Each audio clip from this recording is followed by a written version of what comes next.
তোদের ম্যাডাম প্রিয়া। হ্যাঁ? তো প্রিয়া ম্যাডাম তুমি ভালোবাসতে? তাহলে আপনাদের মধ্যে এত শত্রুতা কিসের? সে অনেক ঘটনা। একদিন হ্যাঁ না প্রিয়া, তোমার প্রথম মাসে মাইনে দিই, তোমার জন্য ছোট্ট একটা গিফট। লাগবে না, কেন? আমি ফোন নিয়ে নিয়েছি। তোমার আইফোন কবে দিলে? কালকে নিয়েছি।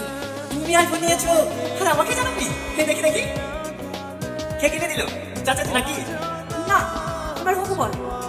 আমি আমার কিনে দিলাম, তাকে আর পেরো না। তুমি তোমার বোন কিনে দিছো তাই না? না, আমার হবু বল। এইসব কি আমাদের বলছো? কে কিনে দিয়েছে বলো না। আমি আগে তখন বলছি আমার বিয়ে ঠিক হয়ে গেছে, সামনের সপ্তাহে আমার বিয়ে। তোমার বিয়ে মানে?